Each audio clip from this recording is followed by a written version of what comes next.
Worried हैं कि आपका बच्चा कंसंट्रेट नहीं कर पा रहा है, पढ़ाई में मन ही नहीं लग रहा है। कुछ भी ऐसी चीज़ें, एक्सेसरीज जो आपके उस रूम में हैं, उसको ग्रीन कलर का करिए। अगर आपका बच्चा जो है किसी तरीके के मंत्र का उच्चारण कर सकता है तो बहुत ही बढ़िया बात होगी।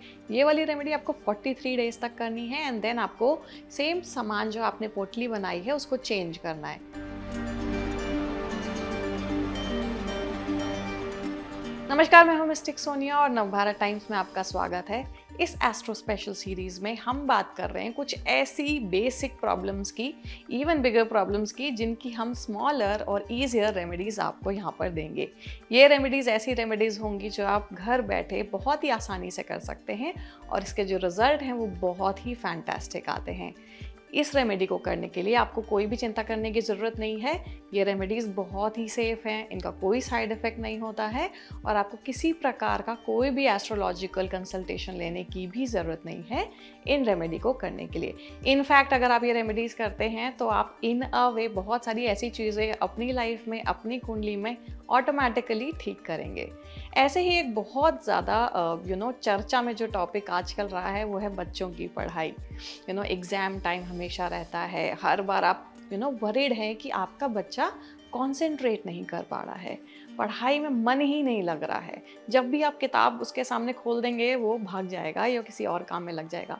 अगर आपके साथ भी ऐसा ही इशू हो रहा है तो ऐसी कौन सी रेमेडीज़ हैं जो बहुत आसानी से आप घर बैठे कर सकते हैं, जिससे कि आपके बच्चे का कंसंट्रेशन पावर भी बढ़ेगा और उसका पढ़ाई में ध्यान भी लगेगा। पहली सिंपल चीज़ जो आपको करनी है कि बच्चे की एक स्पेस बनाइए, उसका स्टडी एरिया बनाइए। अगर आपका स्टडी एरिया ऑलरेडी बना हुआ है तो आपको ये मेक श्योर करना है कि जो भी कर्टेन्स हैं या जो भी अपहोल्स्ट्री है, कुछ भी ऐसी चीज़ें, एक्सेसरीज जो आपके उस रूम में हैं, उसको ग्रीन कलर का करिए। जहाँ तक हो सकता है उसको ग्रीन करिए। कर्टेन्स है तो ग्रीन करिए, लैम्प्स हैं तो ग्रीन हो। जितना ज़्यादा ग्रीन कलर रहेगा उतना ज़्यादा हेल्प मिलेगा हमें अपना कंसंट्रेशन पावर बढ़ाने के लिए। दूसरी चीज़, अगर आपका बच्चा जो है किसी तरीके के मंत्र का उच्चारण कर सकता है तो बहुत ही बढ़िया बात होगी, क्योंकि अगर ऐसा है तो आप या तो गायत्री मंत्र या सरस्वती का बीज मंत्र, ये दोनों में से कोई भी मंत्र हैं जो आप अपने बच्चे को 108 बार रिसाइट करने को बोल सकते हैं।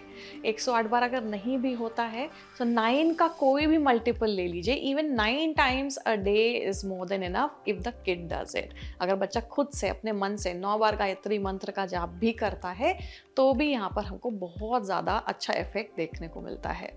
अगली रेमेडी जो यहाँ पर मैं बताने वाली हूँ उसमें आपको सिर्फ इतना करना है कि आपको एक मुट्ठी भर के हरी मूंग की दाल लेनी है, नॉट स्प्लिट मूंग दाल, फुल कंप्लीट मूंग दाल लेनी है जो ग्रीन कलर की होती है, और उसमें आपने 2 हरी इलायची डालनी है।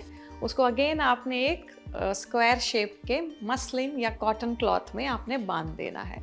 बेसिकली उसका जो भी एयर है अंदर ऑब्जेक्ट का वो बाहर पास होना चाहिए, हैंस मसलिन और कॉटन क्लॉथ। आपने वो पोटली की गांठ बना करके बच्चे के स्टडी के रूम में आपने रख देनी है। आप मल्टीपल पोटली भी बना सकते हैं अगर रूम बड़ा है तो। अगर छोटा रूम है तो बच्चे के पढ़ाई के ड्रॉर में रख दीजिए, उसके बैग में रख सकते हैं अगर रखना चाहें तो, या उसी रूम में आप डिफरेंट जगह पे रख सकते हैं। इससे भी हमें बहुत ज़्यादा हेल्प मिलती है और आपको स्लोली देखने को मिलेगा कि जैसे जैसे दिन पास हो रहे हैं कंसंट्रेशन बढ़ रहा है, बच्चा पढ़ाई में इंटरेस्ट ले रहा है अपने से। ये वाली रेमेडी आपको 43 डेज तक करनी है एंड देन आपको सेम सामान जो आपने पोटली बनाई है उसको चेंज करना है। यानी पुराने को आप फ्लैश आउट करेंगे, फिर से नया लेंगे आप दाल और इलायची और उसमें फिर आप पोटली बना करके डाल देंगे। ठीक है, ये हो गई हमारी 3 रेमेडीज। अब 4th रेमेडी आप क्या कर सकते हैं। देखिए, हमने बहुत बार ऑब्जर्व किया जो प्लैनेट लिंक्ड है इस तरीके की प्रॉब्लम से, वो प्लैनेट को कैसे अच्छा कर सकते हैं। तो आप मेक श्योर करिए कि बच्चे के हाथों से हर वेडनेसडे को आप टॉफ़ी डिस्ट्रीब्यूट कराइए, या अगर वो स्कूल जा रहा है, कॉलेज जा रहा है, कहीं पे भी पढ़ रहा है, ट्यूशन्स जा रहा है, तो आप टॉफ़ी का पैकेट ला के रख सकते हैं और वो आप अपने बच्चे को दीजिए to distribute it among the kids. किसी वजह से अगर आपका बच्चा नहीं कर पा रहा है तो आप भी ये प्रैक्टिस कर सकते हैं। और ये बहुत सिंपल रेमेडी है, बहुत इफ़ेक्टिव रेमेडी है। इसका जो सब्स्टिट्यूट है या इसका ऐड ऑन आप ये भी कर सकते हैं कि आप घर में देखिए कि अगर आपके रिलेशन जो है बच्चे की बुआ से या बच्चे की मासी से कैसे हैं, ये बहुत बड़ा इंडिकेटर होता है ये बताने का कि बच्चा पढ़ाई में कितना ज़्यादा कॉन्सेंट्रेट कर पाएगा, because there is a same element of the same planet. अगर आपके रिलेशनशिप बच्चे की बुआ और मासियों से अच्छे हैं तो बहुत अच्छी बात है, अच्छे नहीं हैं तो वो रिलेशनशिप को बेहतर बनाने की कोशिश करिए। ये छोटी छोटी बातें हैं जो आप डे टू डे लाइफ में अडॉप्ट कर सकते हैं ताकि बच्चे का पढ़ाई में बहुत अच्छा मन लगे। ऐसी रेमेडीज़ को सुन कर के आपको कैसा लगा मुझे ज़रूर बताइएगा, और अगले एपिसोड में आप देखिए या आप मुझे बताइए कि आप कौन सी ऐसी प्रॉब्लम है जिसकी रेमेडीज़ आप मेरे से सुनना चाहेंगे।